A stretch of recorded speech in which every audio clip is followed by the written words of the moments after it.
क्या सोच रहे हो कपिल डार्लिंग?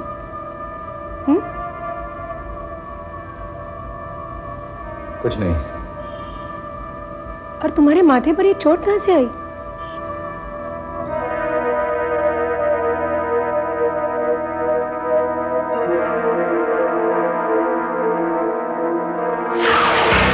कपिल!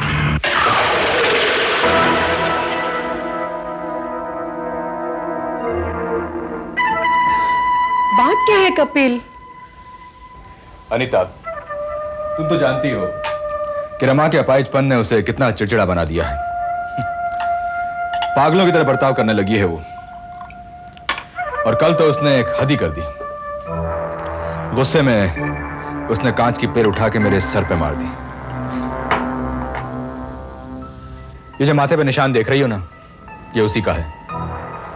उस औरत ने मेरी जिंदगी को जहन्नुम बना दिया है। नौकरों से बदतर सलूक करती हो मेरे साथ। अनीता, अगर तुम मेरी जिंदगी में ना आई होती ना, तो पता नहीं क्या हो जाता। शायद मैं अपने आप को खत्म कर देता। आखिर कब तक तुम ये रमा के टॉर्चर सहते रहोगे? उससे पीछा क्यों नहीं छुड़ा लेते हो तुम? और हम भी कब तक छुप छुप कर मिलते रहेंगे? रमा से छुटकारा पाना इतना आसान नहीं है। अव्वल तो वो करोड़ों की जायदाद की इकलौती वारिस है।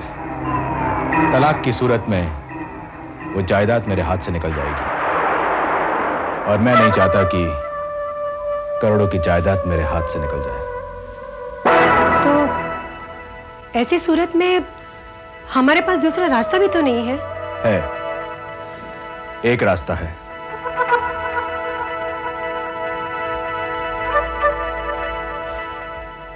कौन सा रास्ता?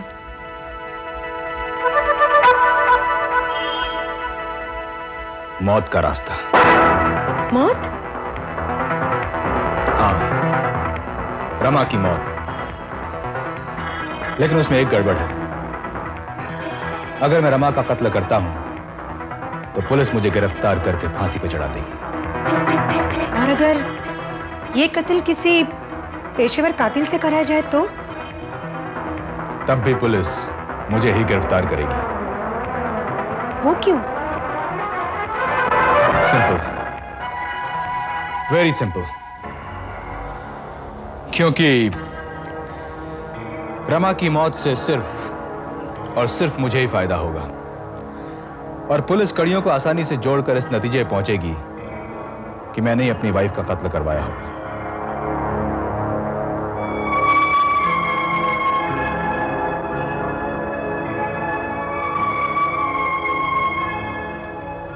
तो क्या ये कांटा हमारे जिंदगी से कभी नहीं निकलेगा? अनीता, रमा को तो हर हाल में मरना ही है। बस हमें बुजुर्गों की उस कहावत पे अमल करना होगा कि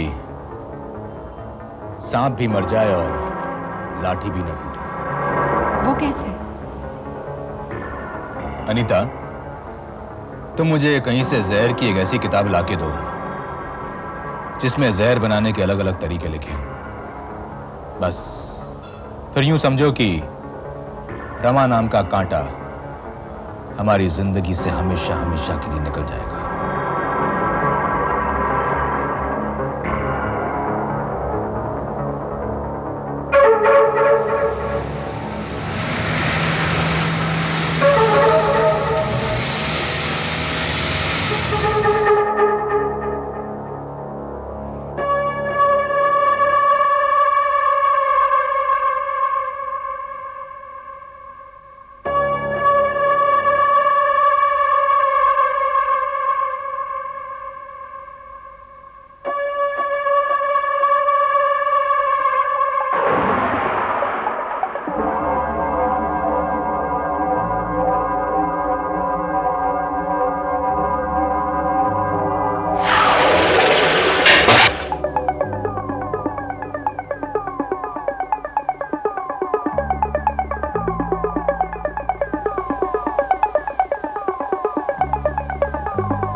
कहां से आ रहे हो?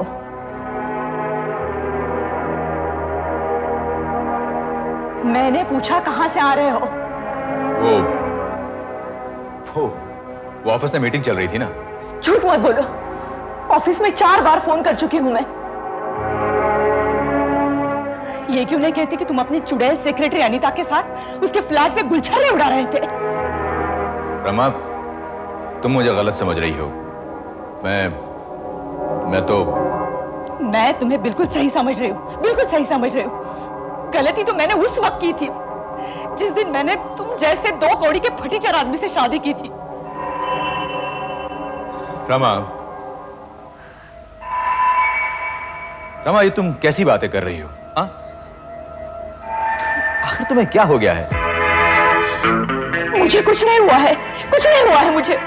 वही अपाहिज के अपाहिज हूं मैं। लेकिन तुम्हारी आंखें जरूर बदल गई हैं।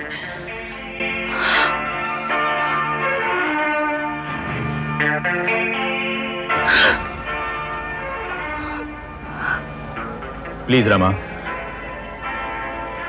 कॉलर छोड़ो। मैंने कहा कॉलर छोड़ो।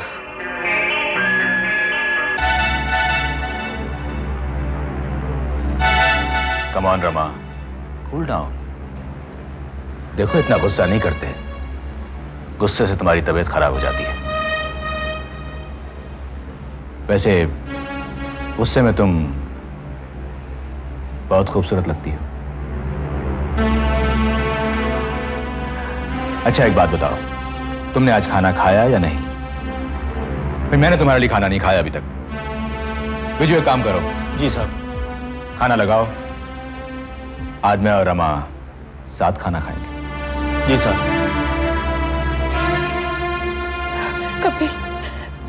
Kapil, I am sorry, really I am sorry. पता नहीं मुझे क्या हो जाता है, पागल हो जाती हूँ मैं। मुझे माफ कर दो, मुझे माफ कर दो, मुझे माफ कर दो please. It's okay, Rama, it's okay. Don't worry.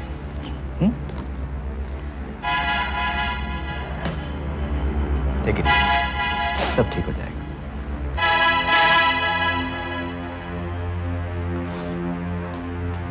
हे भगवान, मेरे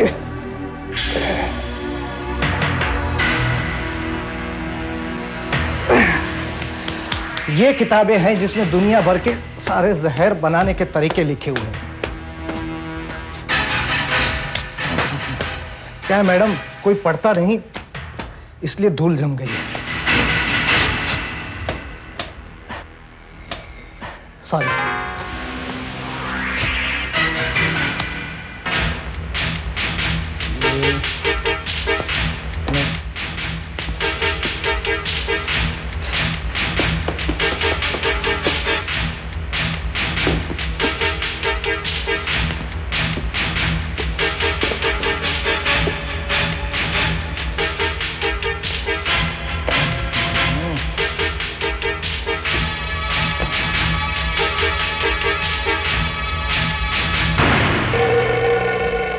मेरे ख्याल से ये किताब है जिसमें दुनिया भर के जहर बनाने के तरीके लिखे हुए हैं। फिर तो मुझे यही किताब चाहिए।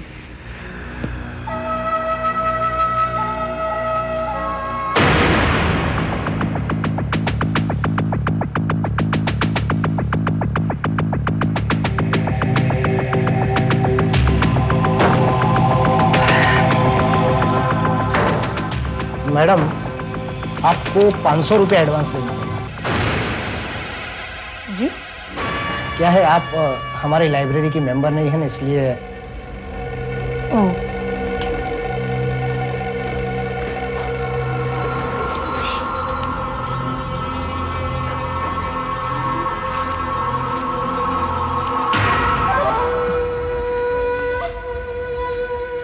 Thank you. आपका नाम? मैडम जी? आपका नाम? पूजा सक्सेना। एड्रेस? अमित बिल्डिंग 18/202 जुहू तारा।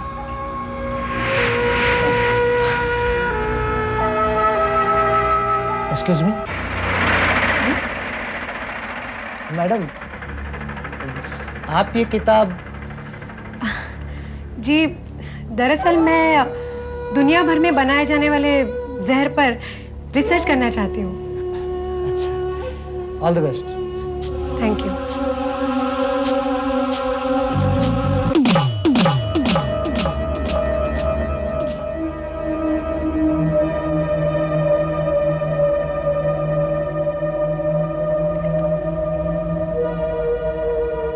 Fantastic Anita, superb. कमाल की किताब लाई हो चुनकर। इसमें तो जहर बनाने के एक से एक नुस्खे हैं।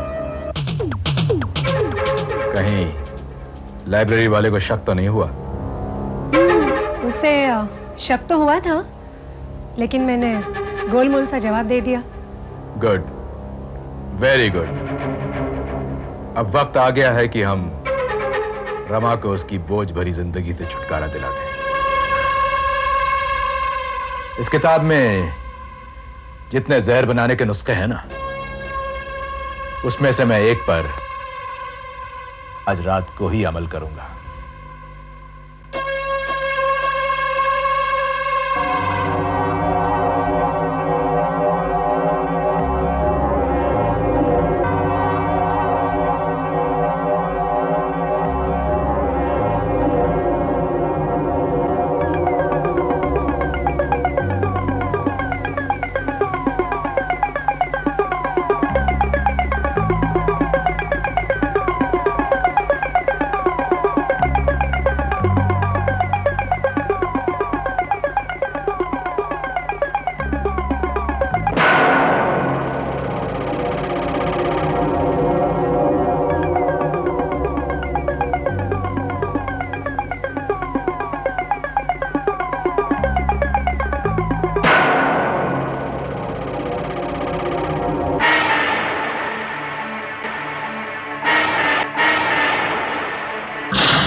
लोखंडवाला में 150 कबूतर मरे, कोई उन्हें जहरीले दाने खिलाकर चला गया।